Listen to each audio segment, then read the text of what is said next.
ಯಾವ ಅಧಿಕಾರಿಗಳು ಕೂಡ ಸಾರ್ವಜನಿಕರ ಕೆಲಸ ಕಾರ್ಯಕ್ಕೆ ಸುಮ್ಮನೆ ಕಚೇರಿಗೆ ಅಲೆದಾಡಿಸಬಾರದು. ಹಾಗೇನಾದರೂ ಸುಮ್ಮನೆ ಅಲೆದಾಡಿಸುವುದು ನನ್ನ ಗಮನಕ್ಕೆ ಬಂದರೆ ಅಂತಹವರ ಮೇಲೆ ಶಿಸ್ತು ಕ್ರಮ ಜರುಗಿಸಲು ಮುಂದಾಗುತ್ತೇನೆ ಎಂದು ಶಾಸಕ ಸಿಎನ್ ಬಾಲಕೃಷ್ಣ ತಿಳಿಸಿದರು. ಚನ್ನರಾಯಪಟ್ಟಣ ತಾಲೂಕು ಕಚೇರಿ ಮುಂಭಾಗದಲ್ಲಿ ನಡೆದಂತಹ ಕಂದಾಯ ಅದಾಲತ್ ತಾಲೂಕು ಸಾರ್ವಜನಿಕರ ಕುಂದುಕೊರತೆ ಸಭೆಯಲ್ಲಿ ಮಾತನಾಡಿದ ಅವರು, ಯಾವ ಅಧಿಕಾರಿಯೂ ಕೂಡ ಸಾರ್ವಜನಿಕರ ಕೆಲಸ ಕಾರ್ಯಕ್ಕೆ ಸುಮ್ಮನೆ ಅಲೆದಾಡಿಸಬಾರದು.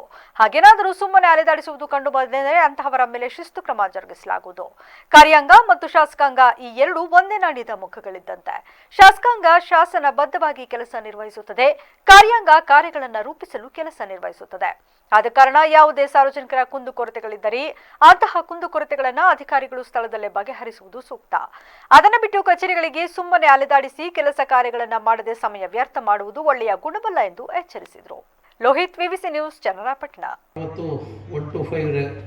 ರೆಕಾರ್ಡ್ ಆಗಿ ಸಾಮೂಹಿಕವಾಗಿ ಹಂತವಾಗಿ ದುರಸ್ತು ಮಾಡುವ ಪ್ರಕ್ರಿಯೆಗೆ ಚಾಲನೆ ನೀಡಿದ್ದೇವೆ. ಹಿಂದೆ ಮಾನ್ಯ ಅಶೋಕ್ ಅವರು ಕೂಡ ಕಂದಾಯ ಸಚಿವರಾಗಿದ್ದಾಗ ಕಂದಾಯ ಇಲಾಖೆಯ ಸಮಗ್ರ ಬದಲಾವಣೆಗೆ ಹೆಚ್ಚಿನ ಆದ್ಯತೆಯನ್ನು ಕೂಡ ನೀಟ್ಟಿರ್ತಕ್ಕಂಥದ್ದು ಕೂಡ ಸ್ವಾಗತ ಮಾಡಬೇಕಾಗ್ತದೆ. ಇವತ್ತು ಮಾನ್ಯ ಕೃಷ್ಣ ಬೈರೇಗೌಡರು ಕೂಡ ಇನ್ನೂ ಒಂದು ಸರಳೀಕರಣ ಮಾಡುವಂಥ ನಿಟ್ಟಿನಲ್ಲಿ ಸಹಕಾರವನ್ನು ಮಾಡ್ತಿದ್ದಾರೆ.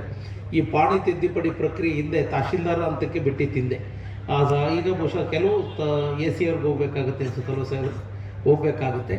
ಈ ಹಿನ್ನೆಲೆಯಲ್ಲಿ ಮುಂದಕ್ಕೆ ಇನ್ನೂ ಕೂಡ ಸ್ವಲ್ಪ ಸರಳೀಕರಣ ಮಾಡಬೇಕು ಅಂತ ನಾವುಗಳು ಕೂಡ ರಾಜ್ಯ ಮಟ್ಟದಲ್ಲಿ ಒತ್ತಾಯವನ್ನು ಮಾಡಿದ್ದೀವಿ ಅಂತಕ್ಕಂಥ ಮಾತನ್ನು ಕೂಡ ನಾವು ಈ ಸಂದರ್ಭದಲ್ಲಿ ವಿಶೇಷವಾಗಿ ಹೇಳಿ, ಏಕೆಂದರೆ ನಾವು ಕಂದಾಯ ಅದಾಲತ್ ಜನಸಂಪರ್ಕ ಸಭೆಯನ್ನು ಕರೆದಿರ್ತಕ್ಕಂಥ ಉದ್ದೇಶ ಏನಪ್ಪ ಅಂದರೆ ಎಲ್ಲೋ ಗೇಟಲ್ಲೋ ಬೀದಿನಲ್ಲೋ ಮಾತಾಡ್ತಕ್ಕಂಥ ಅವಕಾಶಗಳಾಗಬಾರ್ದು. ಏನಾದ್ರು ಇದ್ರೆ ಮುಕ್ತವಾಗಿ ಇಲ್ಲಿ ಬಂದು ಕೇಳಿ ಅದರ ಪರಿಹಾರವನ್ನು ಕಂಡ್ಕೊಳ್ತಕ್ಕಂಥದ್ದಕ್ಕೆ ಅವಕಾಶ ಆಗಬೇಕು ಅಂತಕ್ಕಂಥ ದೃಷ್ಟಿನಲ್ಲಿ ಇವತ್ತು ಈಸಿ ವೇನಲ್ಲಿ ಹೋಗ್ಲಿಕ್ಕೆ ಇವತ್ತು ಅವಕಾಶವನ್ನು